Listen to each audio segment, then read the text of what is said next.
Last episode, we followed a single word, cannibal, which was invented by Christopher Columbus in 1492, a name that he half heard. And we watched it do what it was designed to do, transform human beings into legal targets. It stripped them of their rights, their land, and their lives. We looked at what Europeans were actually consuming while they call others savage: the skull powder, the human blood tonic, the mummified flesh sold in pharmacies across the continent. We went to Jamestown and met Jane, a 14-year-old girl whose butcher bones told the truth about English colonial civilization that 4 centuries of official history tried to bury. And then we looked at the enslaved Africans, our ancestors, who looked at the white man taking them across the ocean and thought, these motherfuckers is gonna eat us. And we asked whether that belief was really so irrational. And today we move into the 19th century, the age of empire, the age of the Royal Navy, the age that called itself the pinnacle of civilization and produced some of the most extensively documented cases of European cannibalism in history. And then they tried to cover them up. I'm Verna. And I'm Bill. Welcome back to The Blueprint. This season, we are diving deep into white culture where they ate people, y'all. And in this episode, our third installment, we will be shining a light on the civilized savagery we are calling the Victorian cannibal. Oh, okay. Yes. Period. Well, I just want to make sure that we get into the Victorian era, but since it's very dark, I want to make sure that we are in the Gothic side because it's Gothic Victorian era. So, Okay, I see you. Okay, Gothic. okay, period, right? Let's do Um, it. right. So, Bill, it's very serious. I want to paint you a picture, okay? Get all dramatic and whatnot. July 1884, the English yacht Mignonette is somewhere. Hold on. You got to start over.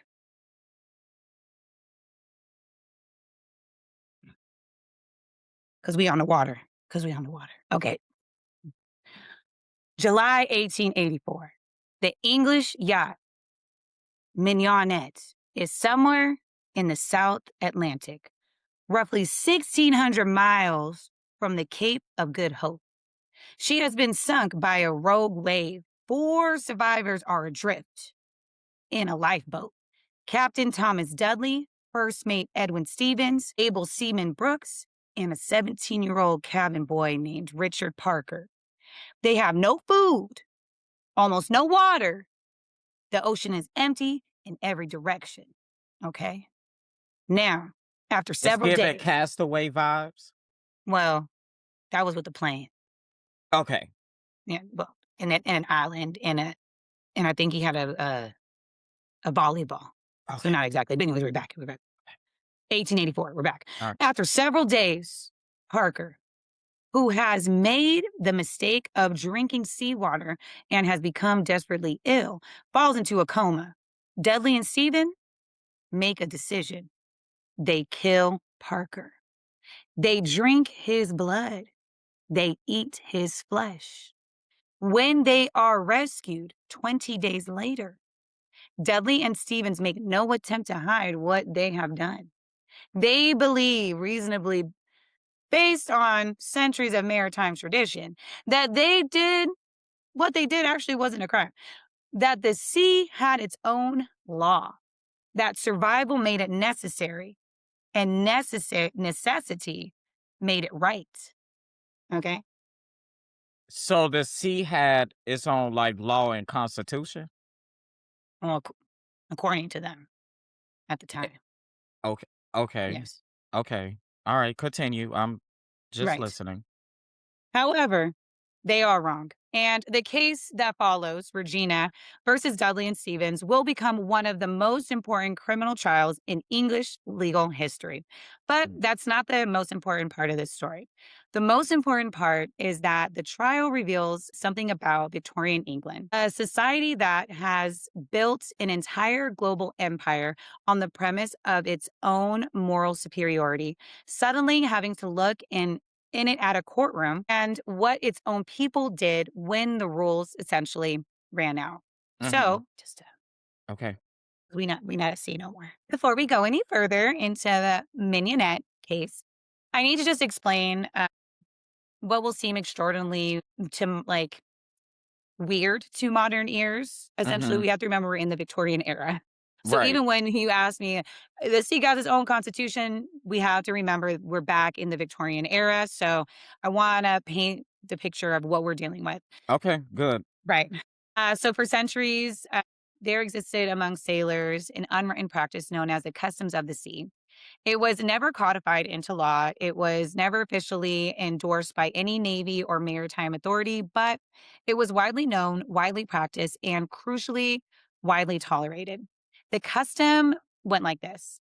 If a ship sank and the survivors were adrift with no food and no prospect of rescue, and people began to die, the living could eat the dead. And yeah, and if the living began to die too, if it became clear that not everyone could survive, lots could be drawn.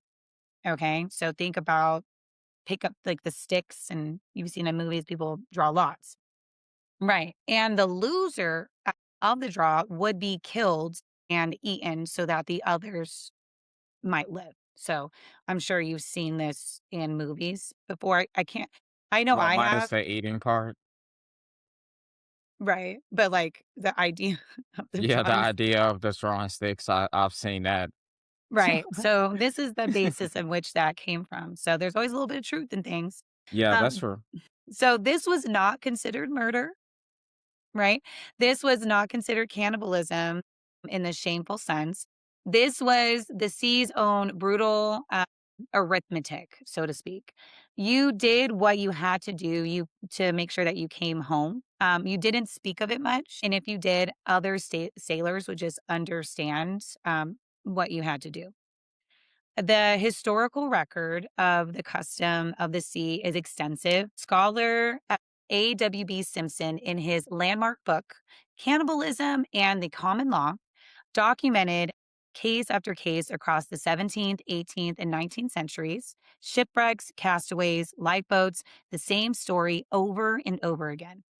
The Essex in 1820 Nantucket whaling ship was rammed by a sperm whale in the Pacific, and I know, and the crew adrift for they went adrift for about like 93 days or so.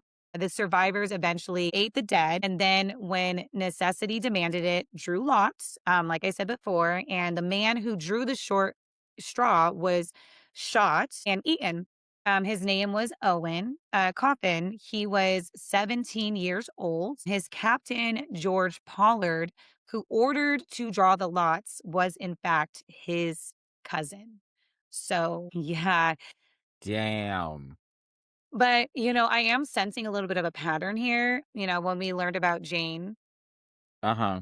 in Jamestown, if you remember, Jane was 14. Yeah. Uh, the in the case before that we're going to go back to, the he was 17, the one that drank that we know of drank the ocean water and got sick. And that's why they said they killed him and ate him. And then here, where they said that they drew lots, again, we have to take the word of the people that were there. It was a 17-year-old Yeah. I who, see a pattern. Yeah. and I'm just speculating. Now, here's another one. Herman Melville heard this story from the survivors. And if you don't know who Herman Melville is, he is an author, but it became the seed of Moby Dick. The actual horror, the cannibalism, the lottery, the killing of the 17-year-old boy by his own family. Melville left that out of the novel.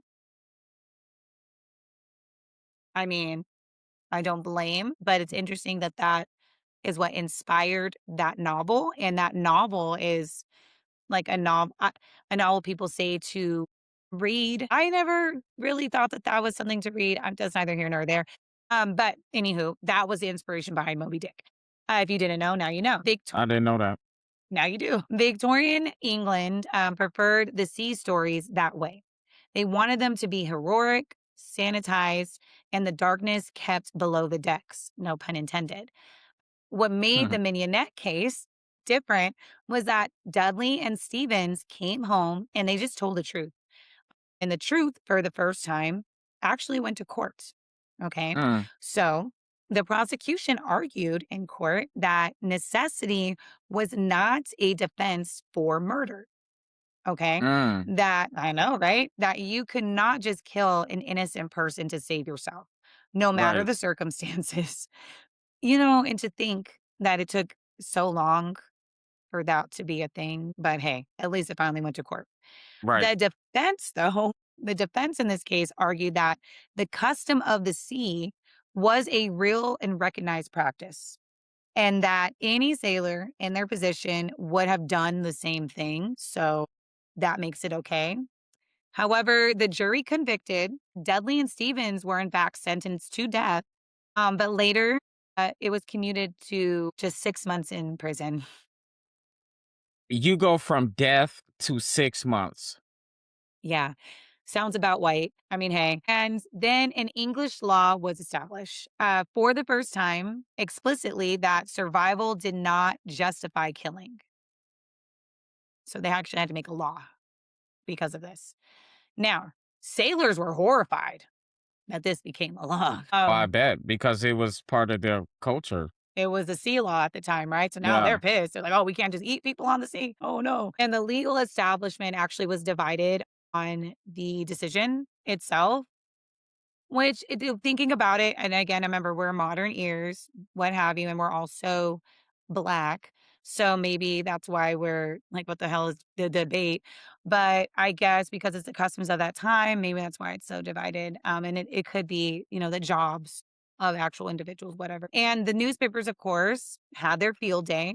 But almost nobody asked the question that now seems to be the most obvious. If the custom of the sea was this well established, if generations of English sailors had been doing this so openly with community acceptance, what did that say about the culture that had spent the past 3 centuries calling other people savage cannibals? Right? How is a group of people in England going to justify the Atlantic slave trade, right? When they are up in arms, the fact that they created a law where now they cannot consume people at sea out of necessity. Right, No one cared to ask that question. No one, and and it's interesting that the word was invented from Carib, which was to describe, like we learned from the episode last week, the Carib people were Caribbean. Caribbean, Um, correct. Yeah. and they made cannibal, and then they use this, which is something that they were already doing before that word was ever invented, which is probably why it came so natural, Mhm. which we learned from the first episode.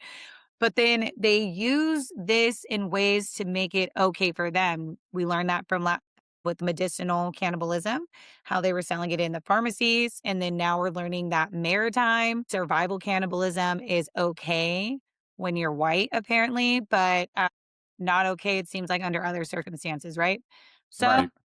now we are going to go back and talk about the greatest cover up in Victorian naval history. Okay. Okay.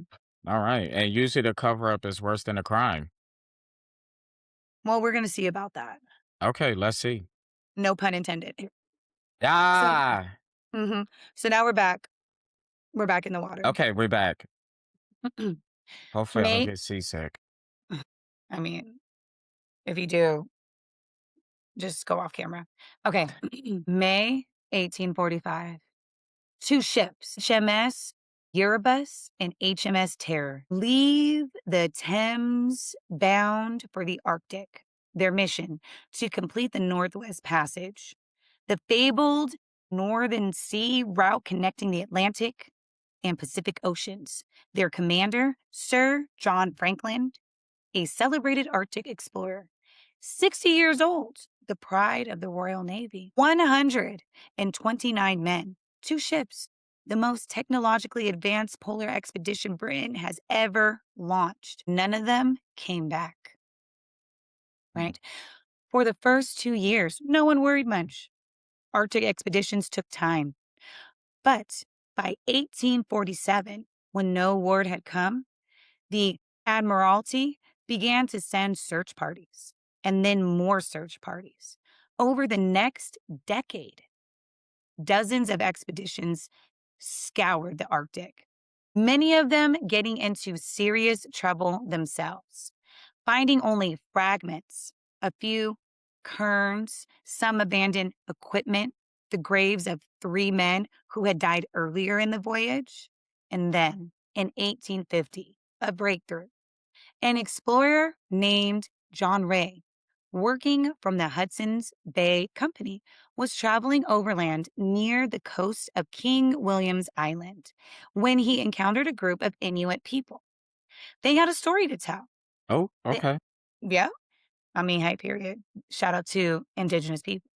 The Mhm. Inuit told Ray that some years earlier, they had encountered a large group of white men dragging a boat across the ice. The men were thin, exhausted, and clearly desperate. Mhm. They communicated through signs that their ship had been crushed by the ice and that they were trying to walk south safely. The Inuit traded with them seal meat for silver cutlery. Then later, the Inuit found the bodies, dozens of them, spread across the ice, some in tents, some in boats, and some of the bodies, the Inuit told Ray, were very clearly showed signs No. that they have been eaten. The flesh had been removed from the bones, skulls had been opened, cooking pots contained human remains. The men of the Franklin expedition, in their final desperate days, had eaten each other. Damn. Damn, that was wow. That was Mm-hmm. dramatic.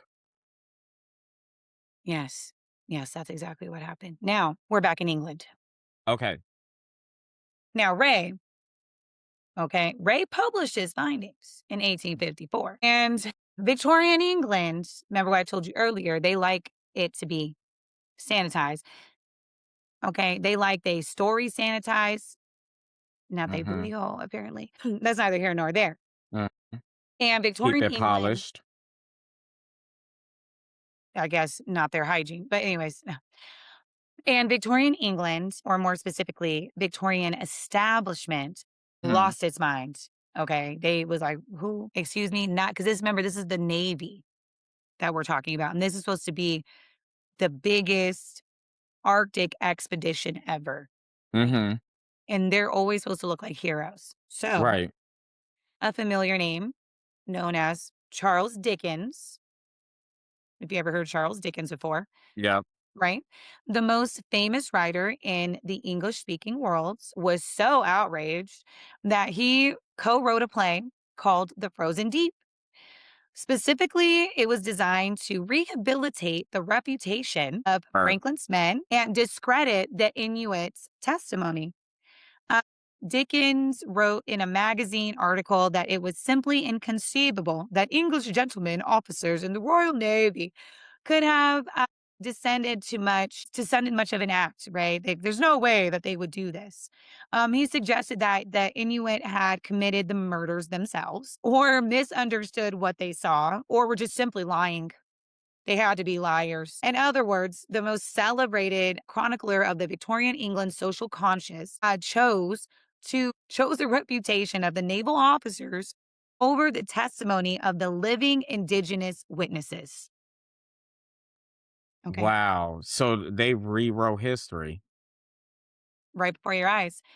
The fact that they even were trying to say that they murdered them. They came to them. First of all, they said they was looking all fucked up and skinny, and they all Right. we did we traded them some We seal tried meat. right. We See? know we from here. We from here. We live here. They coming up on where we live. Right. They the ones cooking and eating each other. We just let y'all know what the hell happened to y'all Yeah. homies. Right. We Y'all ain't we gotta we do us found the like that. bodies, and it Shit. looked like they was eating. I don't know why they cooking the flesh and shit. We thought that was a little weird. Maybe y'all Wrote shouldn't be a going book about places it. that y'all shouldn't be at. You feel me? Yeah. You're lucky we even told Ray about it. Damn. And why didn't you say Ray was lying? Eh, Exactly. The fuck? Anyways. Anywho, Uh, the Admiralty agreed with Dickens, of course. right? Per. And Lady Franklin, John Franklin's widow, Mm, lobbied aggressively to have cannibalism findings suppressed. And her husband declared a hero who had discovered the Northwest Passage. She largely succeeded. For over a century, the official story was a heroic death, not cannibalism. Okay. And the Inuit testimony, accurate, detailed, firsthand, mm. was dismissed because it came from the wrong people. Typical. Yeah. Um, but then in the 1990s, forensic science caught up with Oh, the shit. Inuit, with what the Inuit had already known for 150 years at that point.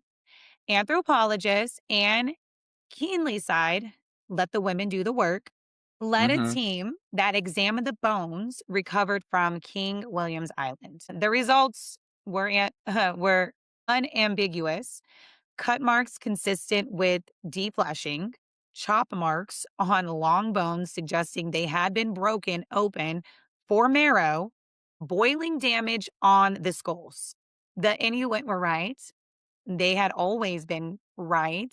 And Dickens, the great moral voice of Victorian England, had spent his cultural capital trying to make sure that no one believed the indigenous people.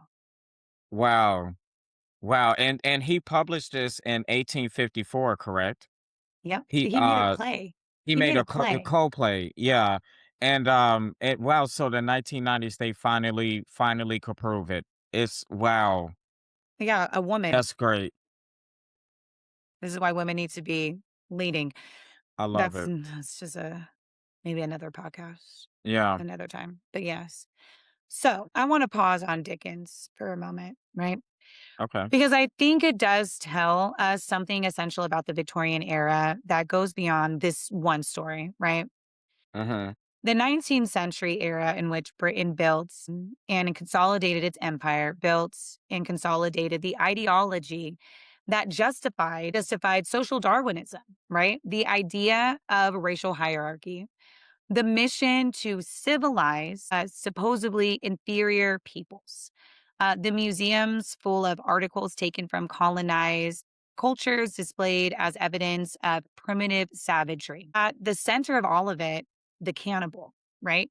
The figure of the flesh eating savage became in Victorian imagination the ultimate symbol of everything the empire was supposed to be saving the world from, right? Punch cartoons, Penny Dreadful, travel writings, and missionary accounts. The cannibal apparently was everywhere. It was always dark skinned, always somewhere distant, always the proof of why European domination was not a conquest, but civilization. Meanwhile, right, the British sailors were eating each other out at sea in numbers that would have been, if anyone had done any accounting, genuinely like startling how much they were eating each other at sea. The custom of the sea was a document of multi generational practice across the Royal Navy and the merchant fleet. So it wasn't just the armed forces, it was also when they would get their goods. Okay. It happened and everyone knew that it was happening, and the establishment looked the other way until Dudley and Stevens made it impossible for them to look the other way. British polar explorers were being eaten by their own crewmates in the Arctic ice. And when indigenous witnesses told the truth about it, the establishment mobilized the greatest cultural weapons to discredit them. It's just the hypocrisy of the era is almost, architectural in the construction. It built deliberately and maintained it actively and defended it ferociously, because it had to be. The whole project of the empire essentially depended on it. And Mhm. I remember you saying, like, before in the episode before that, how our ancestors believed that they were going to be eaten. Yes.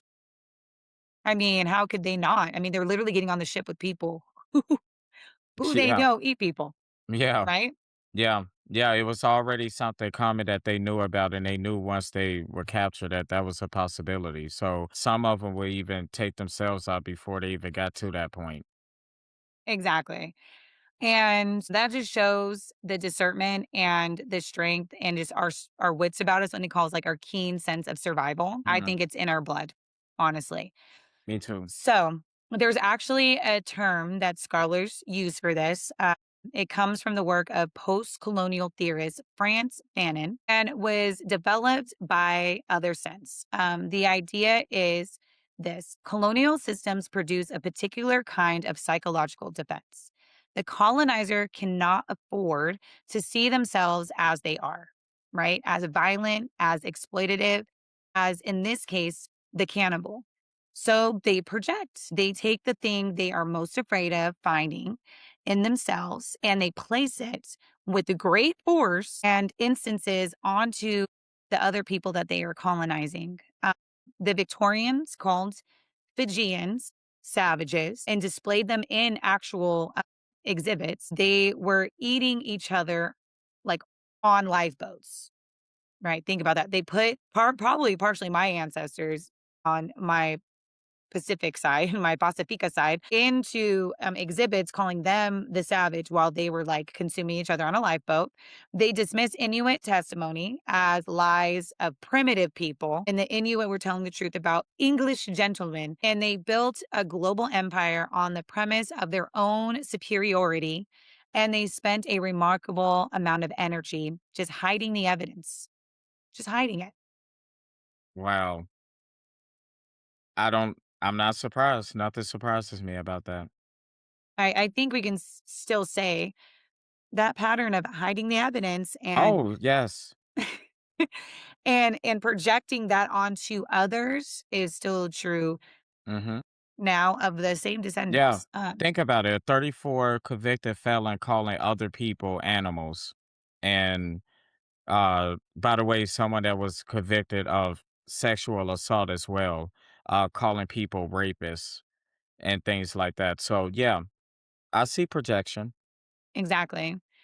So now we are still in the Victorian era, but we're now going to cross the Atlantic just for a moment because the Victorian era produced one of the most famous survival cannibalism cases in American history. And the American response to tell this version of the same story, right, as the Brits do, right? October 1846, a wagon train of 87 pioneers, the Donner Reed Party, becomes trapped by early snowfall in the Sierra Nevada mountains of California. They are attempting to cross to the promised land of the American West. They will be stuck in the mountains until the following February because it is over 41 of them will be done before they even get there. And some of the Wow. survivors will have been eaten of the dead, right? The Donner Party story entered American mythology almost immediately. It has been retold endlessly in books, television, academic studies.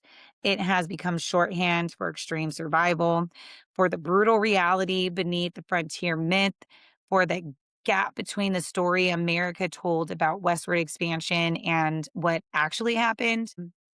What is less often discussed is the racial dimension of the story's reception, right? Mhm. I do wanna say this, I do remember going to a field trip where they talked about the Donner Party because I Oh, am really? Right. Yep. Being from California, that makes yeah. sense. I thought the whole thing was pretty weird. Yeah, Um, and now I'm thinking about this, and I'm sorry if I sound ignorant. Were there no animals around? Like, no, there's why? animals out there, that's the great Like, there's why are you definitely guys? animals out there. What is happening? They can't because they don't know how to survive. The only thing that the colonizer can do is colonize people and steal. They don't know how to survive. That's why when they say that they came to America and there was nothing established and then they did it all on their own is it's just false narrative. There's no way you can believe that these these colonizers came here. Mind you, these were the lowest of the low from Britain that came here. This was not the establishment that came here. This was not the ritzy Dickinsons that were coming to America. These That's were true. the indentured criminals that Right. they stole their land, forced them into labor, and then promised these farmers farmland in the Americas to take from Right. indigenous people, right? So they took everything from them. And a lot of the ones that were part of the westward expansion are the Scot Irish or Mm. the Irish Scotch, whatever the fuck they want to call themselves. And they are like I want to say the backwoods hillbillies. And they don't know what the hell they're doing. They're not going to be able to survive. They couldn't keep the farms even in Ireland together. What do you Yeah. think the Let famine and alone shit? tobacco and rice. Get the fuck on. Like, they're not gonna be Like, able to survive no wolves and mountain lions, let right. alone snow. They don't know how weather works. Anywho, They don't know how weather works now. The president can't tell between climate and weather. Like, all right. Anywho. yeah, I mean, hey, when the survivors of the Donner Party were rescued and their story became public, there was shock, there was horror, of course, there was enormous sympathy, though. They were these Christian white American pioneers doing what they had to do to survive. Right, the cannibalism was acknowledged. It was too documented, like to deny it. Like they couldn't Hmm. be like it didn't happen, but it was quickly contextualized as a tragedy. Like, Mm. "Oh, no," as the price of heroism. Like, we had to eat them as evidence of, survival instinct and not savagery. Like, we ate Okay. them. So it's like, oh, man, they did everything to survive. They even ate people, y'all. They ate people, Oh, y'all. man. They're heroes. When a hero comes along. My Okay. God. At that exact moment, though, in history, white American settlers were using allegations of cannibalism, often fabricated and very much exaggerated, to justify the violent campaigns against indigenous people across the continent. Like, the same act, two completely different moral frameworks, right? Determined entirely by a race of the people that were involved. Okay. Mm, mm, mm. Like, what the hell? The Donner Party survivors were survivors, indigenous people who say, because we know that I don't know for certain, but say like maybe ritual cannibal, because we know that ritual cannibalism is something that can be practiced. Say that even could have been practiced. Mhm. Don't even know if that was.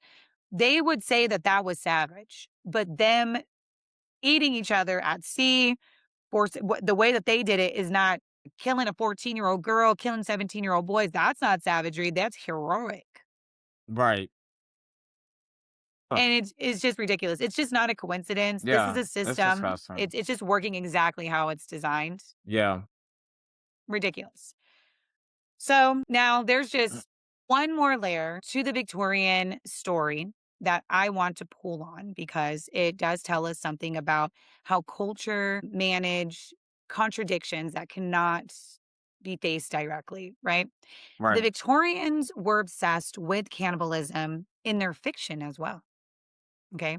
So this is why I wanted to wear black. Okay. And it looked good on me too. It Mhm. tracks. Okay. So the Gothic novel. Okay.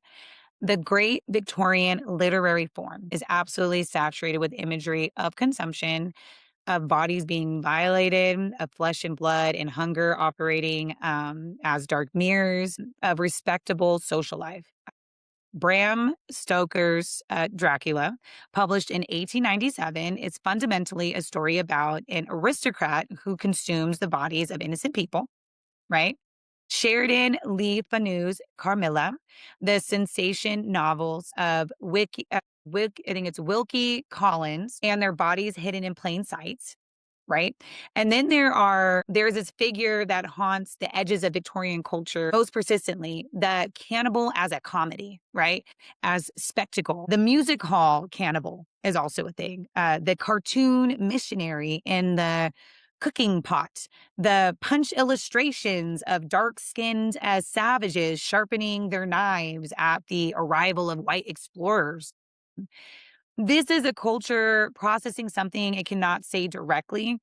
The laughter around the cannibal cartoon is honestly nervous laughter. The gothic horror is displaced horror.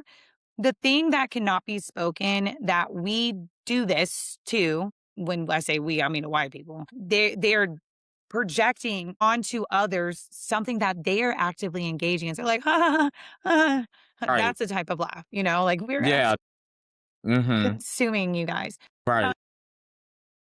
And it's something that they have always been doing themselves. That the civilization that they are so proud of, is built on the hungers that they project onto essentially like our ancestors, and basically brown people ancestors, indigenous people's ancestors, uh, and it just gets transmuted into entertainment, and just nobody has to say it out loud, Right.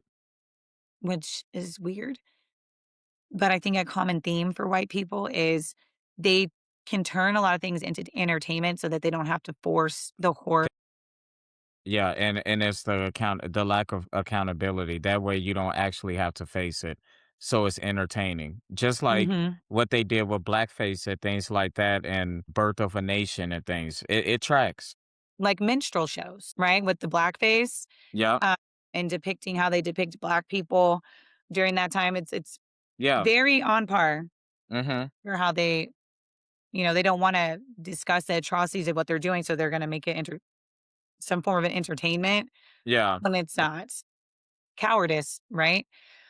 Well, and then there's, of course, just like one more figure that I would like to name directly because his story sits at the absolute intersection of this episode's themes. His name is Alfred Packer, American, not British, strictly speaking, but very much of the era. In 1847, Packer led a group of 5 men into the Colorado mountains in the winter. He emerged alone in the spring. The bodies of his companions were later found, stripped of their flesh. Clearly, they had been butchered. Packer eventually confessed to killing and eating at least some of them. He was tried, convicted, and became something extraordinary, a celebrity, a curiosity. His case generated enormous press coverage. He gave interviews, he sold photographs, he eventually ran food concessions. Legend has it, near the Capitol building in Denver. The University of Colorado's cafeteria is actually named after him to this fucking day. Wow. Right. Yeah, name a cafeteria after him. I That's literally a cannibal named after a cafeteria that's in the middle of the Victorian era. There's a word for what the Victorians were doing when they made Alfred Packer a celebrity, while calling a Fijian savage. And that word is simple. It is denial, ah. right? So the Victorian era ended officially in 1901 with the death of Queen Victoria. Nice to know ya. No, I mean, damn, girl, bye. But the ideological structures it built, the racial hierarchies, the civilization myth, the cannibal as the ultimate savage, those just didn't end. They survive, they mutate, and they ultimately find new forms. Interesting. Well, it's not over yet, Queen, unfortunately, because in our final episode, we're coming to the 20th century and beyond. And we're going to find a pattern we've been tracing. European cannibalism practice, denied, projected, and it doesn't disappear in a modern era. It literally just gets complicated. So we're going to the Andes, where we're going to the siege of Leningrad. We're going to a courtroom in Germany in 2001 where a man named Armin Moose is on trial for something the legal system generally doesn't know how to categorize. And we're going to ask a question that is this whole series, whole point of being here. Basically, the whole point of we've been building towards is if the history we've traced across these 4 episodes is actually real. If the Europeans have been eating each other, accusing others of doing it, and suppressing the evidence for thousands of years, what does that mean for how we understand civilization? How do we understand race? How do we understand who gets to be called human?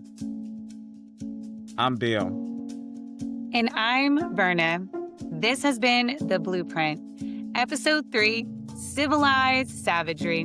The ice preserves everything, but eventually it gives it back.